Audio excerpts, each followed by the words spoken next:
Olá e sejam muito bem-vindos a quem nos ouve a mais um Mergulho Profundo.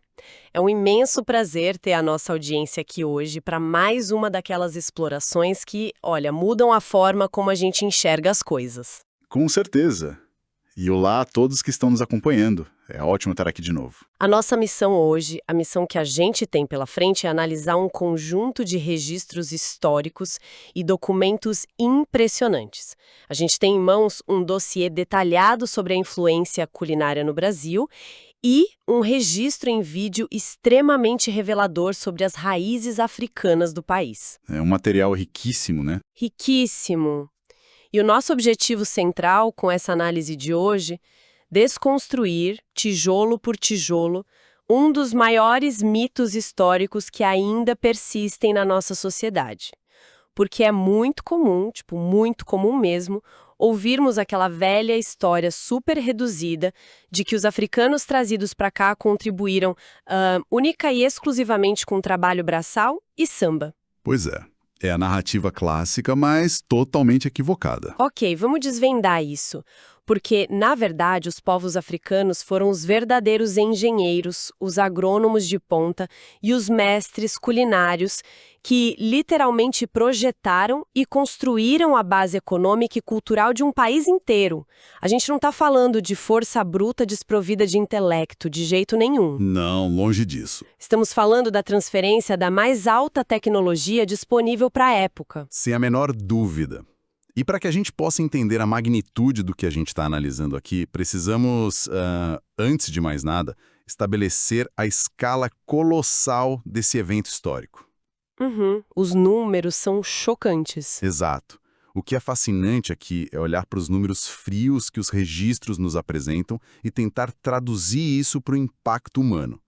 Os dados estimam que entre os anos de 1500 e 1850, cerca de 6 milhões de africanos foram arrancados do seu continente de origem com destino ao Brasil. 6 milhões! É muita coisa. E desses, aproximadamente 4 a 5 milhões sobreviveram à travessia e de fato desembarcaram nas costas brasileiras.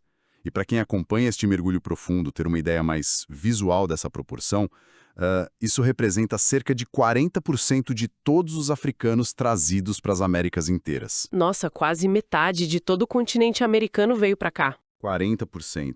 É um volume populacional, intelectual e cultural gigantesco.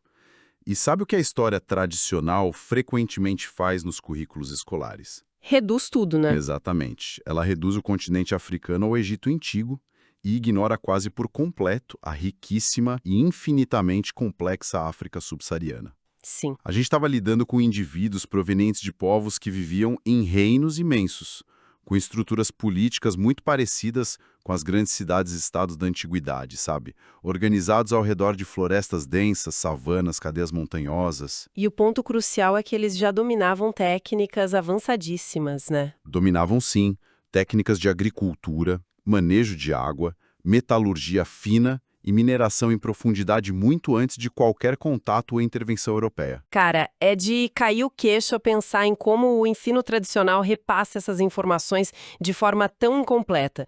Para não dizer que é um apagamento ativo mesmo. É um apagamento sistemático. Total. Eu estava pensando numa analogia aqui para visualizar o absurdo dessa situação toda.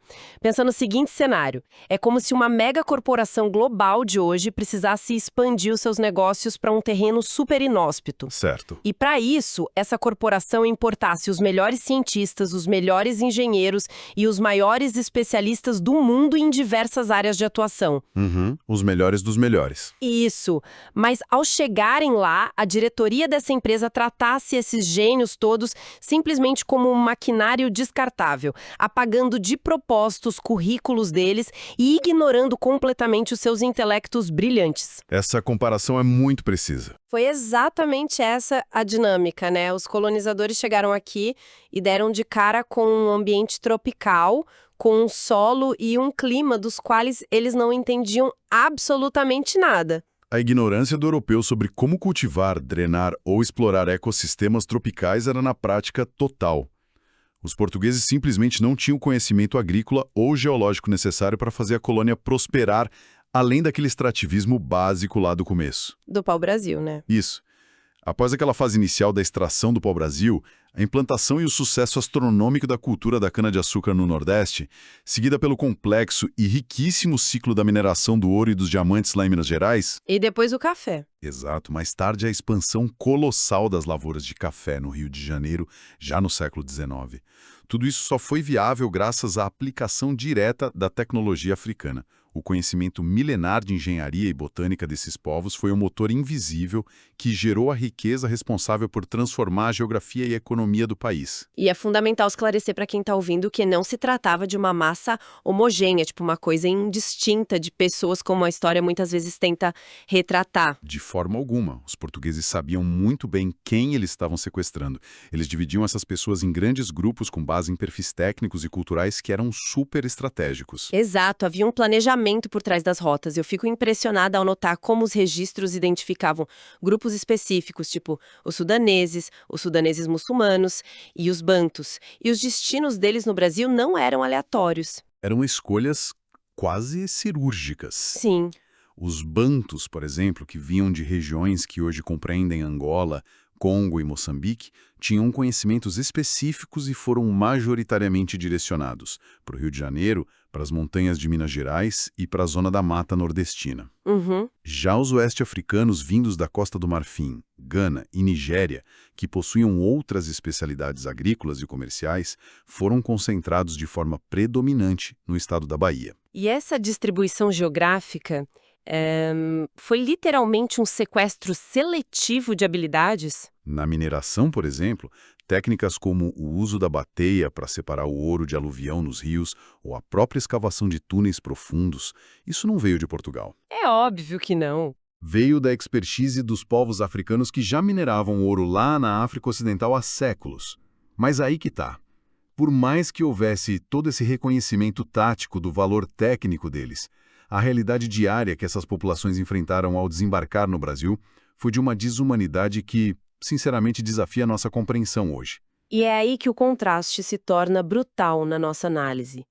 Como é que uma sociedade pega sua força intelectual e motriz e submete essas pessoas a condições tão degradantes? É a lógica perversa do sistema. Para nossa audiência tentar dimensionar a dureza desse sistema, os documentos sobre o cotidiano nas senzalas são estarrecedores. Aquele comércio internacional de seres humanos era tão incessante, operava numa escala tão industrial e era tão obscenamente rentável para os traficantes e proprietários que simplesmente não existia nenhum incentivo econômico para manter o bem-estar daquelas pessoas. Nenhum. As habitações eram insalubres, escuras, úmidas. A expectativa de vida nas lavouras e nas minas era incrivelmente baixa. Eram vistos como peças, né? Exatamente. Porque dentro dessa lógica cruel e puramente matemática do sistema escravocrata, um indivíduo que adoecesse ou morresse de exaustão era facilmente substituído por outro que tinha acabado de chegar nos navios. É assustador. E os detalhes dessa rotina de exploração são super documentados por testemunhas da época. Tem um relato histórico que a gente analisou do John Mawel, um comerciante inglês. Esse relato é impressionante. Ele residiu e viajou pelo Brasil entre os anos de 1807 e 1811. E a descrição que ele faz da dieta diária fornecida aos escravizados evidencia o nível de privação imposto a eles. Olha só. No café da manhã e na ceia, a alimentação consistia estritamente em farinha de milho misturada com água quente. E só. E ocasionalmente um pequeno pedaço de toucinho. E no jantar, o prato era composto apenas por feijão. Imagina a nutrição disso para quem trabalhava na mineração. E tem um agravante estrutural nesse relato que soa ainda mais absurdo para os dias de hoje. A jornada de trabalho era ininterrupta, de sol a sol, mantida sob a ameaça física e psicológica constante do açoite. O tempo todo. E mesmo assim, a legislação da época concedia, e eu digo concedia de forma bem cínica, os domingos e alguns feriados religiosos não para o descanso, mas para que os próprios escravizados cultivassem pequenas roças para o seu sustento mínimo. Ou seja, o único momento de pausa era gasto na labuta para garantir que eles não morressem de inanição. É um nível de exploração física e mental esmagador. Absoluto. E isso é crucial para a nossa exploração de hoje. A história não é feita apenas de vitimização. Tem uma agência incrível aqui. Toda essa violência intolerável nos leva a observar as estratégias de sobrevivência. Os africanos não aceitaram essa repressão de forma passiva, de jeito nenhum. Jamais.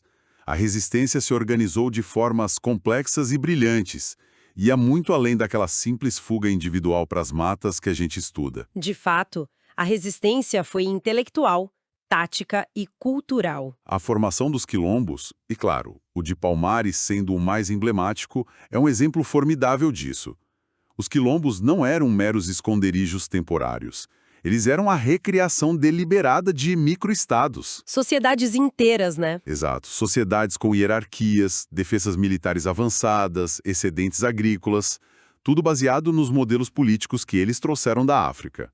E teve também o desenvolvimento da capoeira. Uma genialidade à parte. Uma arte marcial letal e altamente engenhosa, que precisou ser camuflada sob a cadência de uma dança para poder burlar a vigilância constante dos feitores.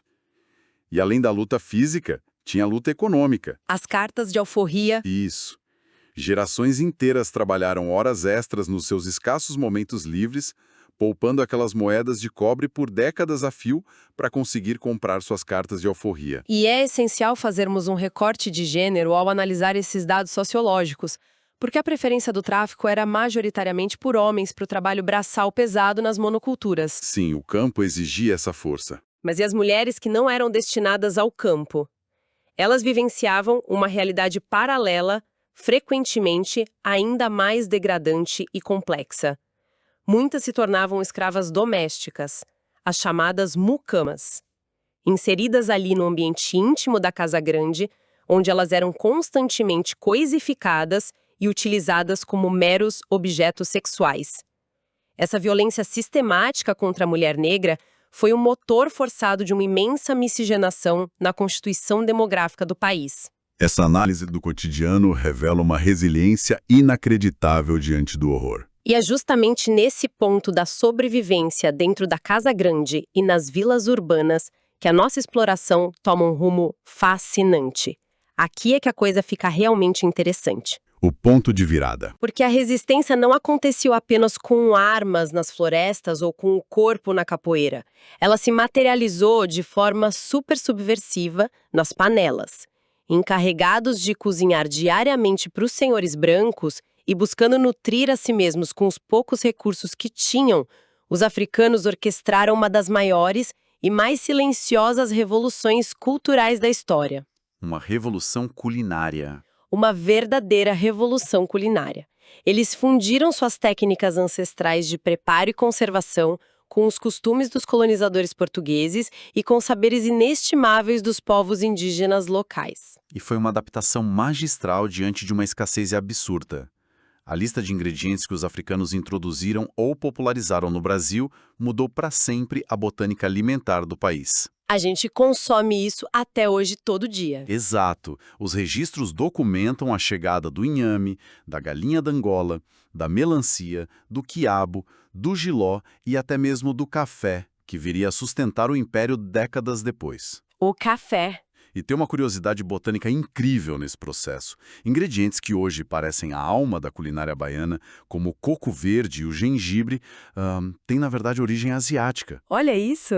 Mas os povos africanos já os tinham incorporado em suas dietas regulares através de antigas rotas comerciais do Oceano Índico, muito antes de os europeus descobrirem as rotas para o Brasil. Genial! Mas o verdadeiro divisor de águas mesmo, a coroa dessa revolução gastronômica toda, foi a introdução da palmeira do dendê, no século XVII.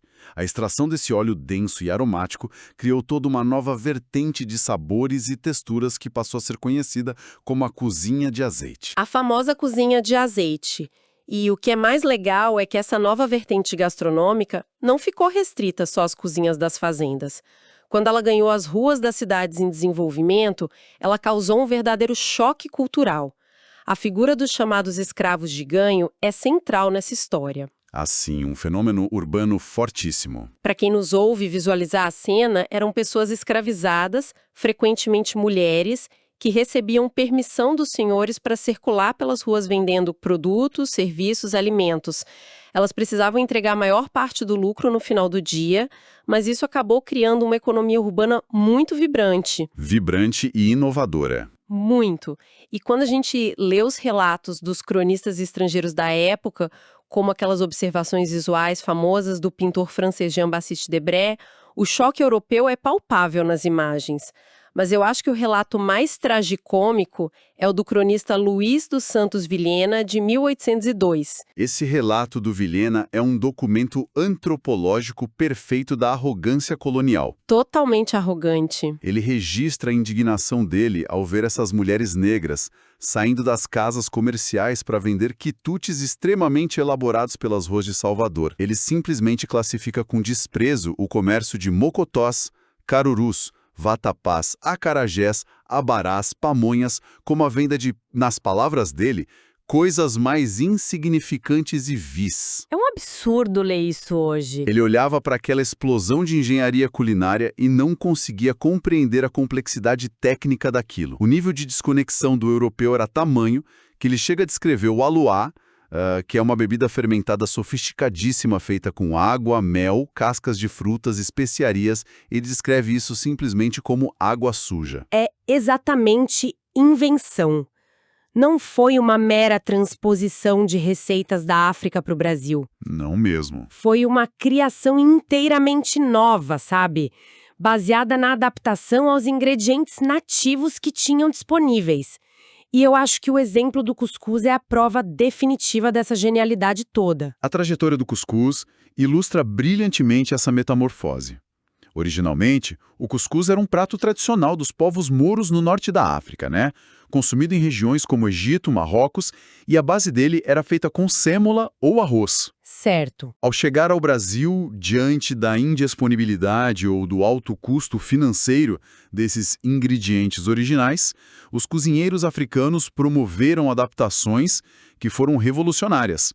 Eles substituíram a base pelo milho, que era uma cultura indígena farta, perfeitamente adaptada ao clima daqui. A genialidade da adaptação. E não parou por aí.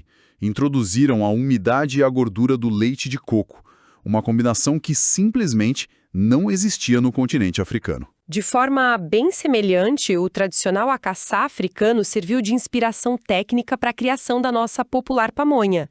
E toda essa alquimia de sabores teve um laboratório geográfico muito bem definido, que foi o Recôncavo Baiano. O epicentro. Essa região costeira ao redor da Baía de Todos os Santos, que hoje é composta por 19 municípios, ela se tornou o caldeirão fervilhante dessa fusão culinária, onde as matrizes indígenas, europeias e africanas se encontraram de forma definitiva.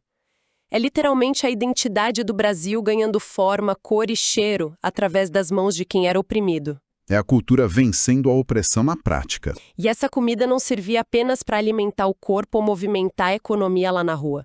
Ela tinha uma função profundamente espiritual. O alimento era a ponte direta com o sagrado, o que nos introduz a um conceito lindo que os documentos chamam de a cozinha dos deuses. E se a gente conectar isso com a visão geral do sistema colonial, vamos entender o peso real dessa afirmação.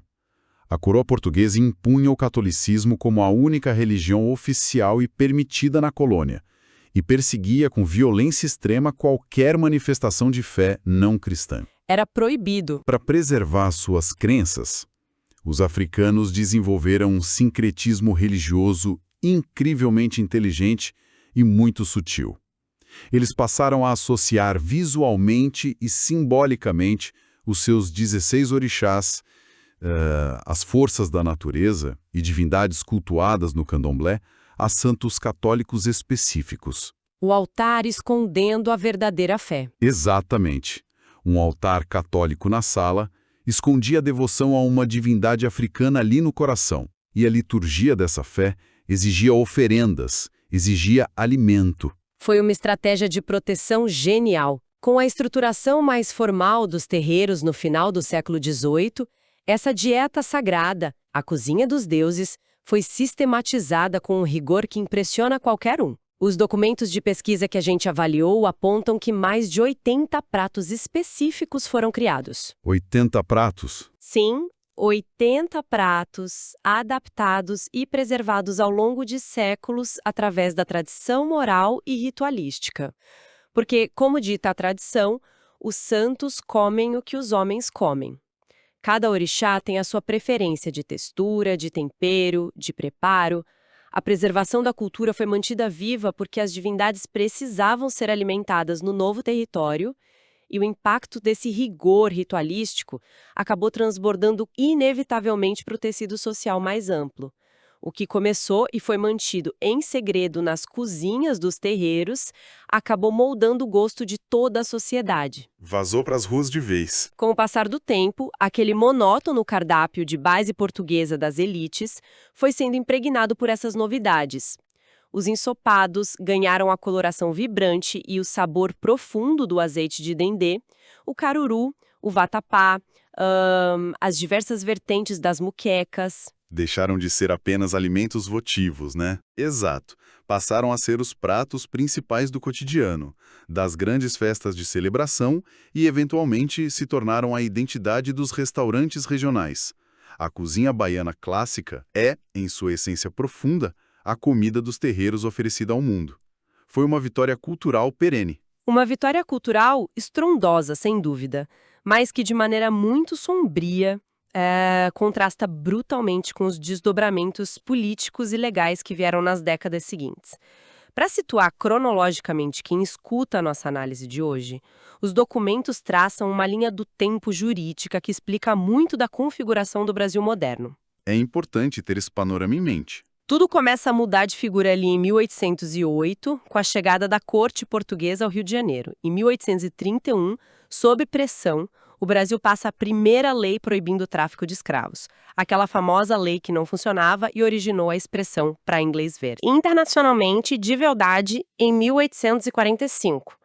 É importante a gente pausar aqui para explicar um conceito para a nossa audiência que talvez não seja tão familiarizada com a geopolítica da época, que é o Bill Aberdeen. Esse é um ponto de virada fundamental na história global. O Bill Aberdeen foi um ato do parlamento britânico aprovado em 1845. A Inglaterra, que já tinha enriquecido enormemente com o tráfico no passado, estava agora passando pela sua revolução industrial. E a lógica econômica deles mudou. Completamente. Ela precisava que o mundo deixasse de usar trabalho escravo para que as populações passassem a ser compostas por trabalhadores assalariados. Ou seja, eles precisavam de consumidores para poder comprar os seus produtos industrializados. Faz todo o sentido comercial. Para forçar essa mudança de mercado de forma agressiva, o Bill Aberdeen deu à Marinha Real Britânica, que era a força naval mais poderosa do mundo na época, a autoridade para agir como uma polícia global, interceptando, invadindo e apreendendo navios negreiros brasileiros até mesmo dentro de águas territoriais do Brasil. Uma invasão de soberania baseada em interesses econômicos. Foi uma pressão econômica e militar simplesmente esmagadora. E foi exatamente essa pressão implacável da Inglaterra, com navios britânicos confiscando embarcações brasileiras, que forçou o Império a ceder de vez. O resultado direto disso foi a assinatura da Lei Eusébio de Queiroz em 1850. Que finalmente encerrou o fluxo. Exato, proibiu e encerrou na prática o tráfico de africanos para o Brasil. E esse processo eventualmente culminou na abolição anos mais tarde. Mas, ao analisarmos os fatos frios e os dados sociais do período pós-abolição, o cenário que se revela sobre como essa liberdade funcionou na prática é devastador.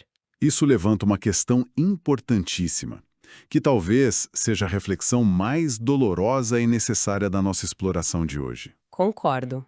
A abolição da escravatura, quando ela finalmente chegou, concedeu uma liberdade estritamente jurídica, assinada no papel, mas não veio acompanhada de nenhuma estrutura para garantir a dignidade humana básica. Nenhuma, foram julgados na rua. Os documentos históricos atestam que, da noite para o dia, uma população inteira foi deixada à própria sorte, sem direito à posse de terras, sem acesso à moradia, sem qualquer indenização por séculos de trabalho não remunerado.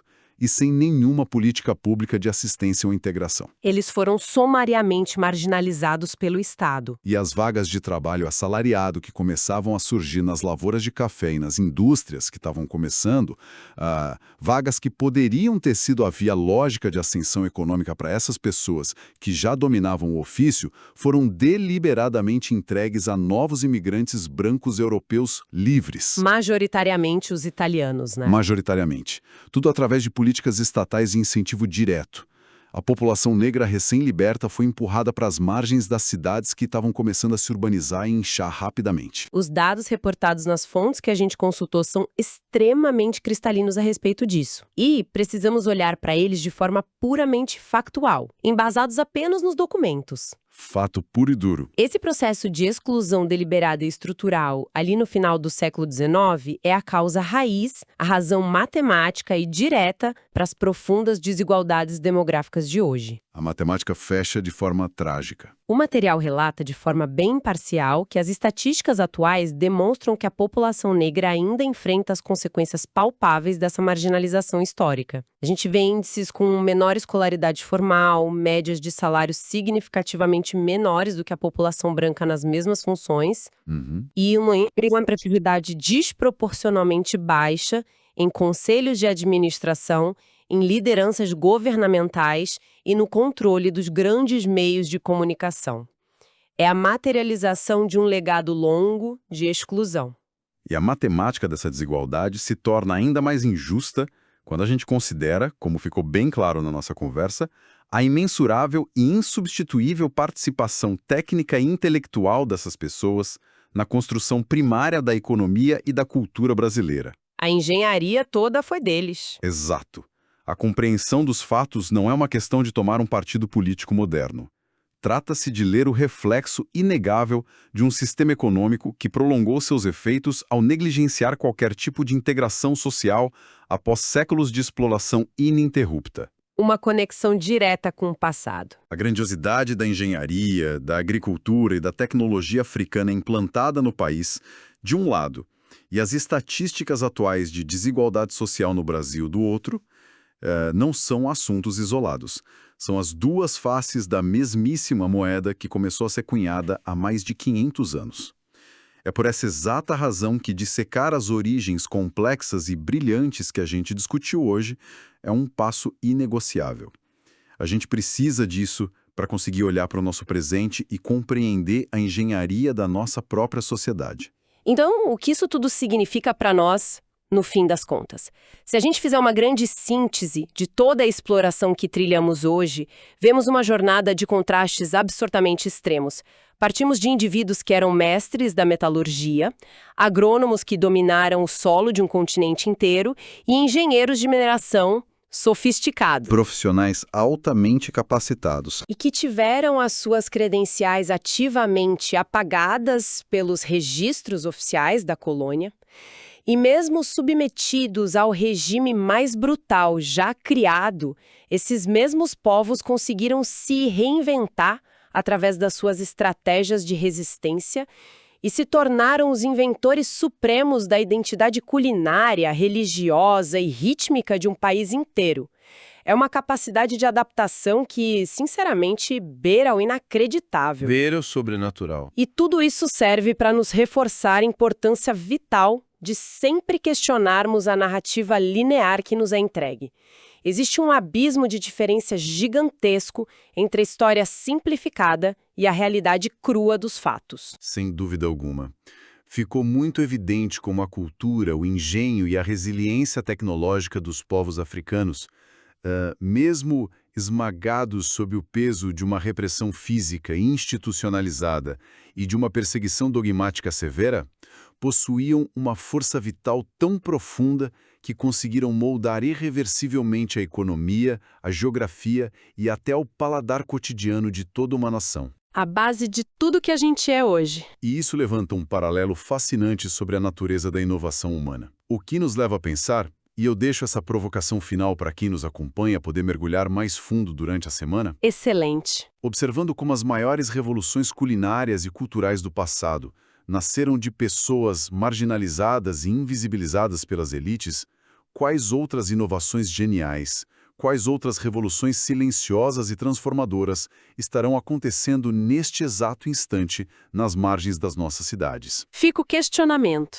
Evoluções longe dos olhos do poder, fora da grande mídia e ausentes das estatísticas oficiais, mas que serão as grandes forças definitivas a moldar a cultura e a tecnologia do nosso futuro. Fica a reflexão. Nossa, essa é uma provocação excelente e uma perspectiva maravilhosa para a gente levar para os próximos dias e refletir com calma. Nós agradecemos imensamente a cada um de vocês que nos ouviu e nos acompanhou em mais essa jornada histórica profunda de hoje. Muito obrigado pela companhia. O nosso convite, como sempre, é para que continuem mantendo essa faísca de curiosidade sempre acesa, questionando o que parece óbvio demais, pesquisando novas perspectivas e, principalmente, descobrindo as complexas e fascinantes histórias que estão escondidas logo ali, sabe, um pouquinho abaixo da superfície da nossa história oficial. Um grande abraço a todos que nos ouvem e até a nossa próxima exploração.